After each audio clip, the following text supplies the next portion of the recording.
Praise the lord, హల్లెలూయా. దేవుని నామానికి మహిమ కలుగును గాక. సిస్టర్ పేరు భారతి.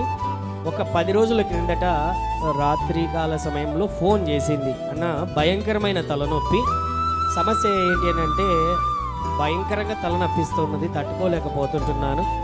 ఆల్మోస్ట్ ఇప్పటికే 20 రోజులు అయ్యింది తలనొప్పిస్తూ. డాక్టర్ దగ్గరికి వెళ్ళాము, ట్యాబ్లెట్స్ వాడాము, ఇంజెక్షన్స్ అంతా అయ్యాయి. సో కోర్సు వాడుతున్నా కానీ ఏ విధమైన తలనొప్పి కూడా తగ్గడం లేదు. దయచేసి ప్రార్థన చేయండి అని చిన్నగా ప్రార్థన చేయించుకున్నారు. ప్రార్థన చేశాము, దేవుని కృపను బట్టి ప్రార్థన చేశాను. ఉదయమనే ఫోన్ వచ్చిందనమాట. అన్న 20 రోజుల తర్వాత ఆ రోజు రాత్రి తలనొప్పి సంపూర్ణంగా తొలగిపోయింది. హల్లెలూయా.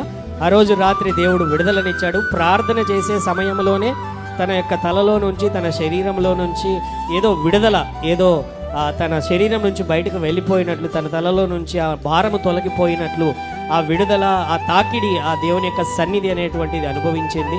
దేవుని యొక్క కృపలో నేను ఇమీడియట్గా గత ఆదివారము ఫస్ట్ డేనే సాక్ష్యం చెప్పాలన్నానంటే, లేదులేమా ఇంకొక వారం 10 రోజులు పోని సంపూర్ణంగా నిలబడి చెబుదువు, దేవుని నామానికి మహిమ కలుగును గాక అని చెబుదువు అని చెప్పి ఈ 10 రోజుల్లో కూడా ఏ విధమైన తలనొప్పి మళ్ళీ తిరిగి రాలేదు.